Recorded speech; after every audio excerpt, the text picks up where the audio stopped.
I played Missouri State last year. Does that assist in scouting and getting ready for A&M based on, some of Bobby Petrino's tendencies, I guess? It might a little bit more, obviously we watched it. It might, certainly the fourth down play and things like that, we've got to put in our mind.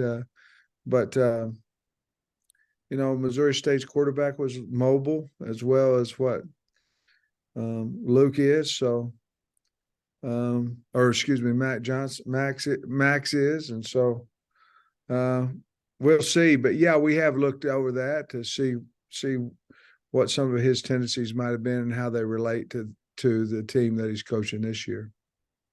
All right. We've seen Hud Clark in some green this week. What's his status? And maybe could you talk more broadly about how the safeties have played and their importance in this game? Well, Hudson's had a shoulder banged up a little bit, and we just decided, we were going to try to get it totally healed up this week, which I think we're close to doing. I think we're going to go ahead and have him in green again today. Safeties, I think the safeties have played pretty well this year. Obviously, in man-to-man coverage, we've had a little bit of I won't want to say problem, but our guys getting behind us have been more corner driven than safety driven. So I'm liking how all three of those guys have played. And of course, you can call it four with Snacks being a hog, but I kind of look at him more of as a linebacker than I do a safety. But yeah, I think they play pretty well, and I think Clark will be totally healthy for the game. Thanks. Otis. Coach, I got two questions, one from me and one from Nate. On mine, Jalen Braxton, what has he done well to move into contending for a starting spot, I guess? He's certainly getting a lot of playing time. Yeah, you can certainly count on him. He's athletic. He's fast.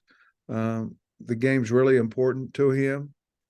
He's come along. I mean, he's come fast, as far as that goes. Looking at, has started a game, played a lot in each game. And certainly he's going to play a bunch this week as well. So a lot of it is that he came in ready. He's a grown young man, but he's just an exceptional athlete and doing some really good things, and he'll continue to get more and more reps as the season goes on. Have you seen him really improve since week one? Because he struggled a little over at Little Rock. I mean, as you would expect, true freshman. He talked about that a little bit last night. Have you seen a vast improvement since that first game? Really have, and that usually what happens with playing. You always, if you have a talent, and then playing builds your confidence on that talent. You kind of turn it loose a little bit more, or you understand what your responsibilities are a little bit more, and you become the person on the field that you're capable of being. So I think that's what happens with every freshman, as you see with Has. He's just getting better each week because his confidence is just turning it loose each and every week a little bit more. Okay, Nate wanted to ask you about restoring the confidence in the defense. They played really well he said the last drive of Saturday night and then the second half. And also he wanted to know, does A&M present any of the similar problems on offense to LSU? Absolutely. They obviously have Stewart and Anais Smith, and I mean they're good, and so they have guys that can run by you. That if they catch it, they're going to be hard to get on the ground. Certainly have a really good quarterback in Max Johnson. He started a lot of games in the SEC. So yes, some quite similar situations there because they have really good wideouts and a guy that can get it to them. Our defense, we played really well for almost a half, and then got beat a few times. The defense as a whole, if you look at the front and the linebackers play pretty well. We got beat in man coverage a few times and got beat in some zone coverage. That's got to get fixed. And I think if we do, I think we can put a full game together. And certainly that's what we're hoping happens this week. Thanks, Coach. Yeah, Sam, I've got another Isaiah Satania question, but more on special teams. On kickoffs, does he have like a set of rules whenever to follow? Like, hey, am I going to return this, fair catch it, or is it strictly kind of a feel thing for him? Well, he has a feel for, hang time and things of that nature. But going into each game, it changes a little bit on how deep he'll set in the end zone, whether he's at the goal line, 2 yards deep, 3 yards deep, whatever. And then at that point, we're saying as long as your feel is good, your internal clock is good, then bring it out. We would like him to bring out everyone that he wants to for most of the time, unless the situation dictates something differently. We have not always felt that way. A lot of it's been because I was afraid we were going to get a penalty, on the return. But we've been this is probably as good of special teams as we've had since I've been here, and so a lot of it has to do with the punters, the kickers, and the returners. But I also think we're blocking better and things of that nature. So most of the games will go in. Well, all the games will go into a yard line that he stands on, and then give him the opportunity to bring it out if he feels like the time the ball's in the air, he can get it back to the 25 or better. And along those same lines, I mean, with a guy like him, you kind of live with it if he only gets to the 20 this time, but the next time he could get you to the 50 or something. Absolutely. And again, I haven't always felt that way. As a matter of fact, this is the first year I really feel like, if he takes off, you hold on, and see what happens. So, this year we've changed, certainly. And to be honest with you, we saw it in practice because he, in the scrimmage, he took one back to the house, and that certainly helped our feelings about him and, of course, the punt return. So, yes. Bob.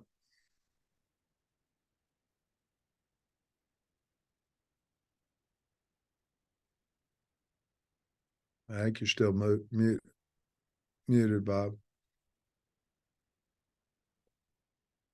Great. Hey, Coach, curious about last year's game. I know you talk about trophy games and stuff, but I wonder if you're talk about last year's game, the way it played out, as any type of motivation, revenge factor, or anything, or is it just all eyes forward? Have not yet. We would certainly use anything that we think that will help us motivate us to win. And a lot of guys will say, well, you shouldn't need motivation. You always need as much motivation as you can get. So we certainly haven't used that yet, but that's some things we certainly could talk about. Last 6 games have been 10 points or less. Been a lot of close games. There's overtime games and stuff in this series. But Arkansas, since they've been in the SEC, I guess is 1-10 against A&M. What are your thoughts on that, and just from a historical standpoint with this rivalry? Excuse me. Well, I would think that the rivalry would mean more to us, because they're, we're one of the last 11. Certainly, I've been on some of them overtime losses and things where the game looked like it's ours, just like last year, and not able to win it. But it's definitely a rivalry for us. You don't see many series lopsided at 1-10, like that. But we did go through some rough years as well in there. But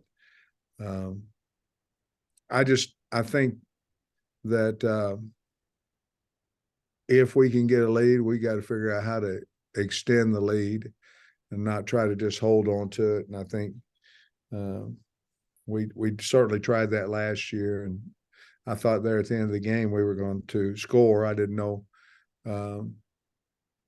what the time on the clock was going to be. As a matter of fact, I was worried about scoring too fast, but I did.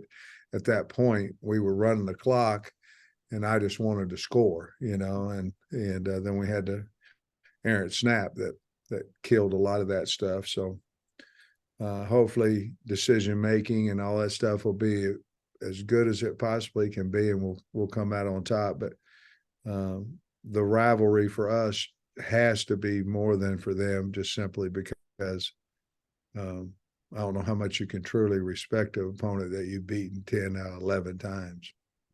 And last question, kind of a random one, but I was wondering, now that you're 4 games into the season, is there anything about this team, aside from just like the obvious, is there anything about this team that has surprised you versus what you maybe thought you had in fall camp?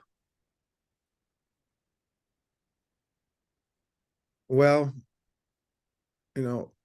probably DeBinion has played last week probably better than I thought he would.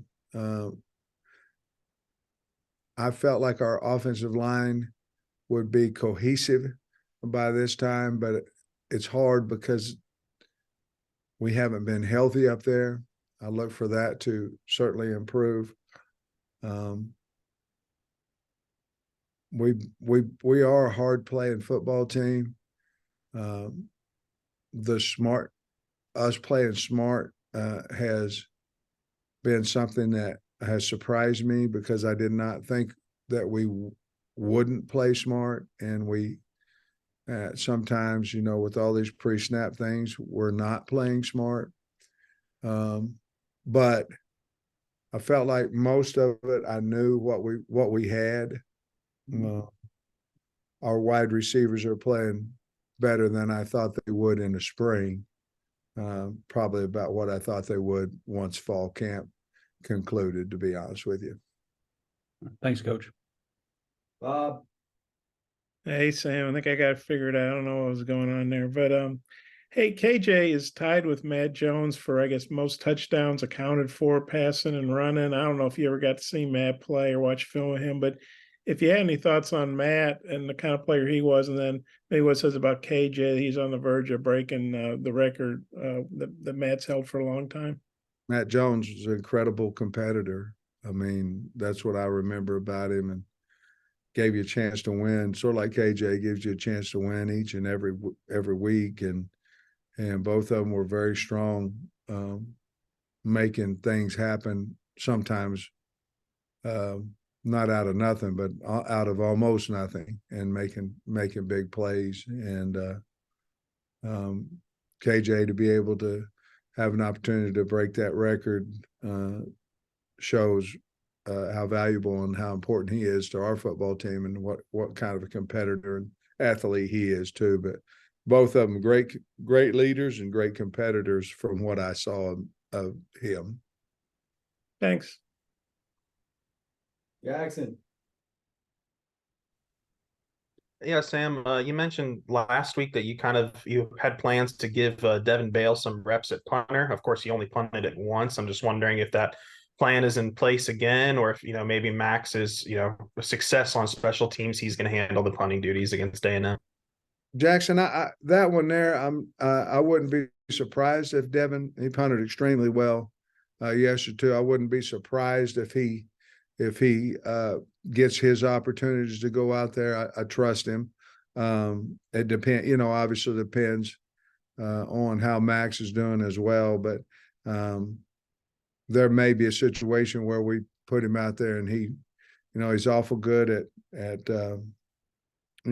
putting the ball inside the 10 when we get in that field zone territory. So he can punt, and I wouldn't be surprised at all if he doesn't punt some for us tomorrow or on Saturday. Thank you, Sam. Daniel. I was wondering, on offense and on defense, just the players who maybe aren't getting as many reps as they want, do they know specifically what they have to do in order to get on the field more? Is that specifically communicated? Yes. And then I was just wondering, do you draw on kind of your own experiences to motivate the team, given going into a game like this, having lost back-to-back, I guess? Back-to-back with the A&M? Oh, you mean back-to-back Yeah. games this year? Yeah. Yeah, I mean, you always anything that you could motivate your team and relate to what we're getting ready to do, you draw from past experiences, and we try to show it on the. If we can get video or we can get something that relates, we try to show it to them in picture form or in video form of what that motivation might be. So, absolutely, I think that's the advantage of some guys being older. They've experienced a lot of different things, and you can draw from that in your past experiences. Here with me being here now 7 total years, obviously this will be the 7th time we played A&M, so there are things to allude back to for the team. Absolutely. Thanks so much, Coach. Wrap us up, Hutch. Yeah, Sam, you're 4 games in, so the 4-game redshirt rules is starting to come into play. I remember last year Ty Washington came and talked to you. Is there anybody that's come and talked to you, or anybody you might kind of pull back on from the freshmen?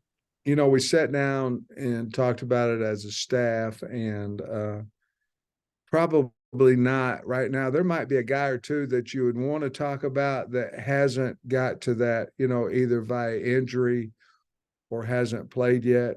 Via injury or wasn't injured and only played in a game or two. There may be talk about 2 to maybe 3 of those guys. Not as many, question marks right now this year, but nobody's come talk to me like Ty did last year. And there's probably 2 guys that we're looking at to kind of figure that out, but they just haven't played enough. This would not be 5 for either one of those 2. Thanks, Coach. Thanks, Coach. Appreciate you. All right, guys. Be safe on the way to Dallas.